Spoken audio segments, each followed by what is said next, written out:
Mari kita bahas soal-soal di sesi 6. Yuk kita bahas soal nomor 1. Warna merah yang menjadi background pada bendera Vietnam melambangkan darah yang ditumpahkan dalam perjuangan revolusi untuk kemerdekaan dan persatuan Vietnam. Warna merah juga melambangkan semangat revolusi, keberanian, dan kemenangan. Kemudian ada bintang kuning yang terdapat di tengah pada bendera itu merupakan kepemimpinan Partai Komunis Vietnam. Setiap sudut bintang mewakili berbagai elemen masyarakat Vietnam yang bersatu dalam revolusi, yaitu pekerja, petani, tentara, cendekiawan, dan pemuda. Yuk kita bahas soal nomor 2. Ki Hajar Dewantara atau nama asalnya Raden Mas Suwardi Suryaningrat adalah seorang pahlawan nasional Indonesia yang dikenal sebagai Bapak Pendidikan Nasional. Ia lahir pada tanggal 2 Mei 1889 di Yogyakarta dan wafat pada tanggal 26 April 1959. Selain pendidik, ia juga seorang aktivis dan jurnalis yang kritis terhadap pemerintah kolonial Belanda. Ia pernah menulis untuk beberapa surat kabar dan majalah, termasuk Sedio Tomo, Midden Java, dan The Express. Bersama dengan Douwe Dekker dan Cipto Mangunkusumo, ia mendirikan Indische Partij, partai politik pertama di Indonesia. Karena aktivitas politiknya, ia diasingkan ke Belanda bersama dengan Douwe Dekker dan Cipto Mangunkusumo. Setelah kembali dari pengasingan, ia mendirikan Perguruan Nasional Taman Siswa pada tahun 1922, sebuah sekolah yang bertujuan untuk memberikan pendidikan bagi pribumi. Ki Hajar Dewantara mencetuskan 3 prinsip pendidikan yang dikenal sebagai Patrap Triloka. Ingarsa Sung Tulada yang berarti di depan atau sebagai pemimpin, guru, pendidik. Mengartikan harus memberikan contoh atau teladan yang baik. Ing Madya Mangun Karsa yang berarti di tengah atau ketika berinteraksi dengan orang lain. Mengartikan harus mampu membangkitkan semangat dan menggugah niat. Tut Wuri Handayani yang berarti di belakang, memberikan dorongan moral dan semangat, mengartikan harus mampu memberikan dukungan dari belakang. Semboyan Tut Wuri Handayani dipakai hingga saat ini untuk pendidikan di Indonesia. Yuk kita bahas soal nomor 3. Gajah Sima adalah makhluk mitologi yang merupakan perpaduan antara singa dan gajah, melambangkan kekuatan dan kebijaksanaan. Singa dalam mitologi Hindu melambangkan keberanian dan kekuatan. Keduanya memegang payung kerajaan yang melambangkan perlindungan dan otoritas raja. Tulisan dalam bahasa Khmer yang terdapat pada lambang negara Kamboja yaitu Preh Jau Krung Kampuchea secara harfiah berarti pemimpin kerajaan Kamboja. Ini menegaskan status Kamboja sebagai sebuah kerajaan dan otoritas pemimpinnya. Lambang ini juga memiliki simbol Unalom, sebuah simbol Buddhis yang mewakili jalan menuju pencerahan. Selain itu, terdapat 2 pan atau tatakan yang ditumpuk yang melambangkan keseimbangan dan keselarasan.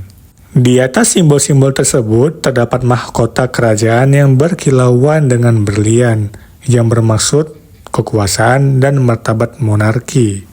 Yuk kita bahas soal nomor 4. Siput bernapas dengan cara mengubah bagian dinding mantel menjadi semacam paru-paru. Paru-paru itu disuplai oleh pembuluh darah dengan baik. Kita dapat melihat lubang tersebut di bagian kanan tubuh siput ketika mereka sedang merentang keluar. Mereka menghirup udara melalui lubang itu yang disebut pneumostom dan mengeluarkan karbon dioksida. Yuk kita bahas soal nomor 5. Awalnya ibu kota Bali adalah Singaraja, namun kemudian dipindahkan ke Denpasar pada tahun 1960 berdasarkan keputusan dari pemerintah daerah Bali. Denpasar juga merupakan pusat kegiatan bisnis dan memiliki pertumbuhan ekonomi yang tinggi di Provinsi Bali. Sebagian besar karena pertumbuhan industri pariwisata menurut Sistem Informasi Wilayah dan Tata Ruang Provinsi Bali. Yuk kita bahas soal nomor 6.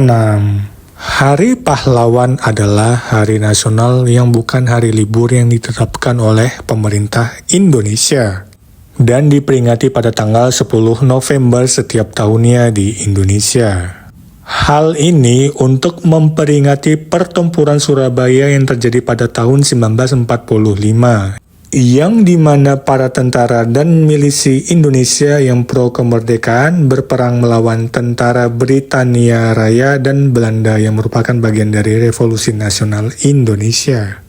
Hari nasional ini ditetapkan melalui Kepres nomor 316 tahun 1959 tanggal 16 Desember 1959.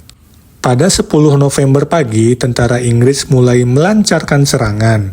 Pasukan sekutu mendapatkan perlawanan dari pasukan dan milisi Indonesia. Selain Bung Tomo, terdapat pula tokoh-tokoh berpengaruh lain dalam menggerakkan rakyat Surabaya. Beberapa datang dari latar belakang agama seperti Kiai Haji Hasyim Asy'ari, Kiai Haji Wahab Hasbullah, serta kiai-kiai pesantren lainnya. Para kiai tersebut mengarahkan santri-santrinya dan masyarakat sipil sebagai milisi perlawanan. Pada waktu itu masyarakat tidak begitu patuh kepada pemerintahan, tetapi mereka lebih patuh dan taat kepada para kiai atau ulama. Yuk kita bahas soal nomor 7. Alat musik tradisional angklung berasal dari Jawa Barat. Lebih tepatnya, angklung berasal dari daerah Sunda di Jawa Barat. Angklung terbuat dari bambu dan dimainkan dengan cara digoyangkan sehingga menghasilkan bunyi atau nada. Alat musik ini memiliki sejarah panjang dan dikenal sejak masa lampau di lingkungan masyarakat Sunda. Angklung telah diakui oleh UNESCO sebagai warisan budaya tak benda dunia. Yuk kita bahas soal nomor 8. Palembang disebut sebagai kota pempek karena makanan khasnya yaitu pempek sangat populer dan banyak dijual di seluruh kota tersebut. Pempek yang terbuat dari ikan dan sagu telah menjadi bagian integral dari budaya kuliner Palembang dan sering disajikan dalam acara keluarga, pernikahan, dan acara resmi lainnya. Penamaan nama pempek berasal dari nama panggilan oleh pembeli kepada si penjual kelesan, yang dipanggil empek atau ape yang dalam bahasa Cina berarti paman.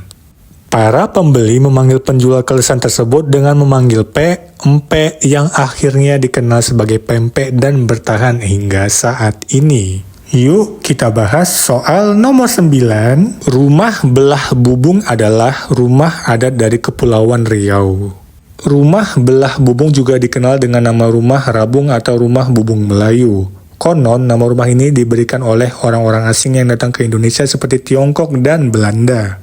Rumah belah bubung memiliki model rumah yang sama dengan rumah panggung. Rumah ini memiliki tinggi 2 meter dari tanah dan ditopang oleh beberapa tiang penyangga. Rumah ini memiliki atap yang berbentuk seperti pelana kuda. Rumah induk terbagi menjadi 4 bagian yaitu selasar, ruang induk, ruang penghubung dapur, dan dapur. Rumah belah bubung memiliki bahan dasar yaitu kayu. Yuk kita bahas soal nomor 10.